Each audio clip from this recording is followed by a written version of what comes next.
Welcome back.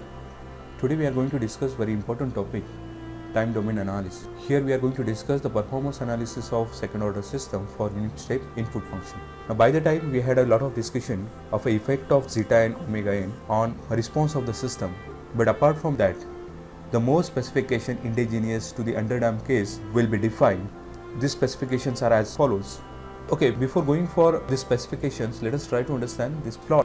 This plot is the response plot of a second order system. So wherein the response starts from 0, gradually increases and set to the oscillation to its final value.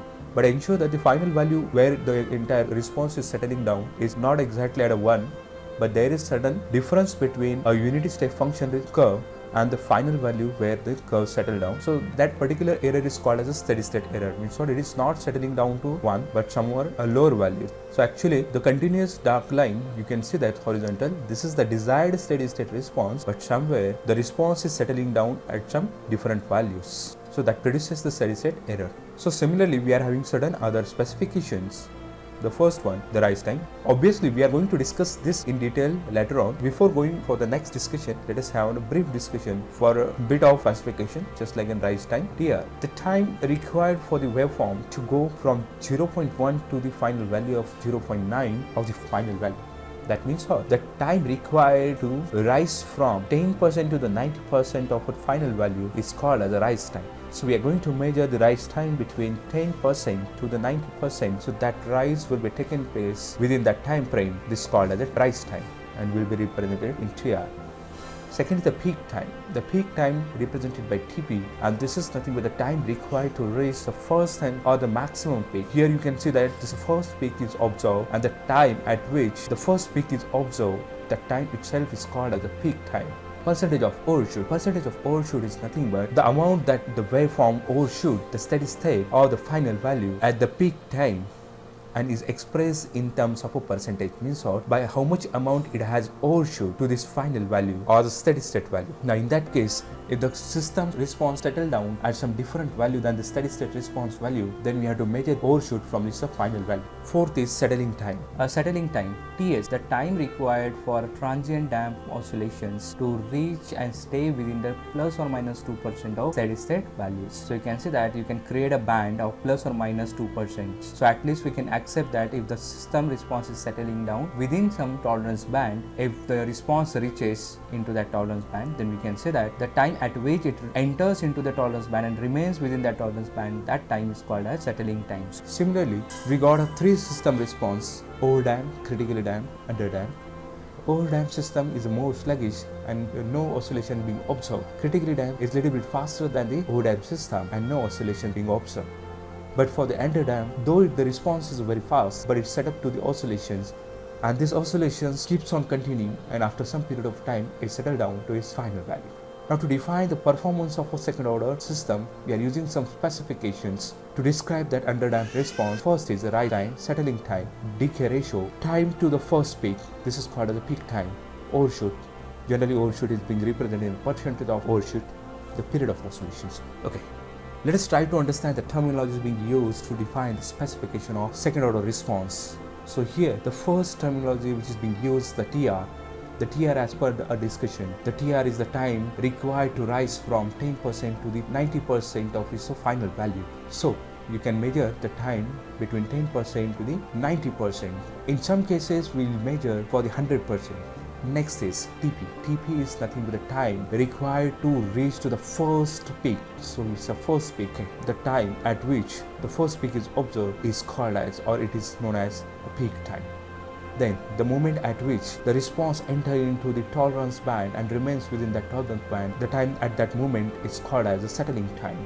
So settling time will be 2% or the 5% band. MP is the amplitude of overshoot, which generally after crossing the final value. So by how much amount it has crossed, you can determine by percentage of overshoot. TD is a decay time or a delay time, which will be measured at a 50% rise. So these are certain terminologies being used, or the specification being used to define. So we are going to understand how to measure this time period and the percentage of overshoot by using some empirical formulas. Before that, we'll try to understand the effect of a root location on decay rate, peak time and the overshoot. the roots lying on the same vertical line on the S-plane gives us the same decay rate. Now you can see that both these curves or both these responses A and B will have the same decay rate. Exponential decay will take place. The curve is defined by e raised to minus zeta omega n t, and the decay time at which it is just decaying the amplitude is 1 upon zeta omega n. So for both these curves, decay rate is same. So you can see that the root of these two curves must lies on the vertical line on S-plane. So for example, for A curve, A response, the symmetric poles are placed at AA on the same vertical line. For response B, the roots are placed on the same vertical line. So then we can say that these two responses are having same decay rate. Second case, the roots lying on the same horizontal line. Suppose the roots of these two response curves lies on the same horizontal line. A roots of response curve A and roots of a response curve B both are lying on the same horizontal line on a S-plane. Then it has been observed that the time period is same, frequency of oscillation is same, and peak time is also same. Third case, the roots lying on the same radial line have the same damping ratio. Now in that case, if you are observing for all these three response curve, if the poles lies on radial lines, then overshoot remains same. It means all these three response curve will have the same percentage of overshoot as you can observe in this curve. Now let us move towards the time domain specification for unit step response. The first is the rise time. As we already discussed, the rise time, the time it takes for a response to rise from 10% to the 90% of a steady state response, or is a final value. As it is a rise time, it is measured in second.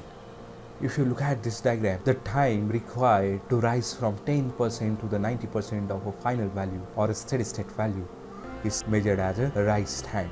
You can see here from 10% to the 90%, the time between 10% to the 90% is called as rise time. The rise time is calculated by formula Tr is equal to pi minus beta over omega d. And what is omega d? Omega d is nothing but it's a damped natural frequency is equal to omega n under root 1 minus zeta square. And beta is the angle between pole and the sigma axis and can be calculated by tan of beta is equal to omega n under root 1 minus zeta square over minus of zeta omega n. So omega n get cancelled. So what we are having, a beta is equal to tan inverse of under root 1 minus zeta square over zeta.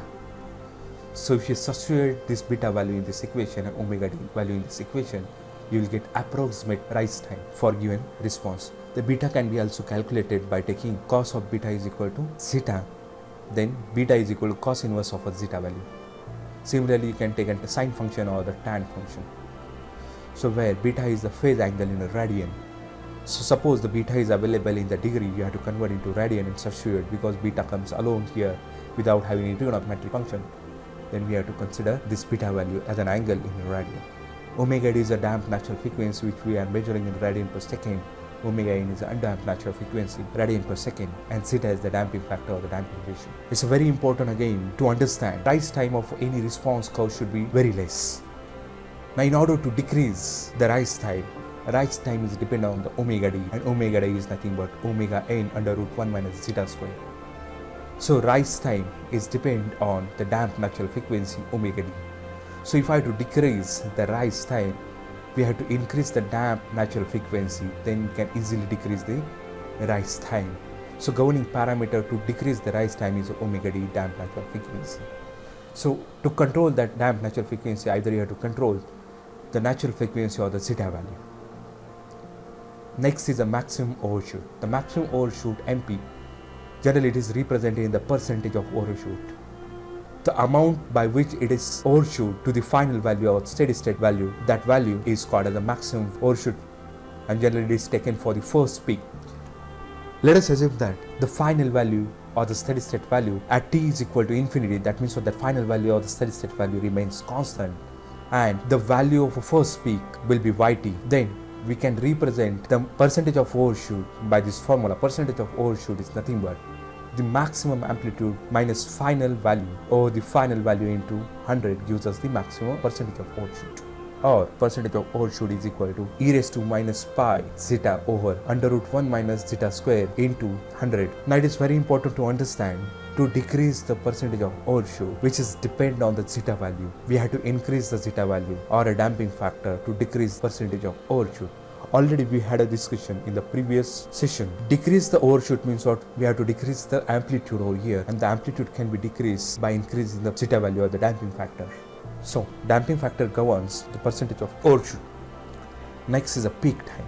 The peak time at which the maximum overshoot occurs. The first overshoot occurs at that time. We are considering this time as a peak time and can be calculated pi upon omega d, where omega d is nothing but damped natural frequency, or peak time can be calculated pi upon omega n in the root 1 minus zeta square after substituting omega d value.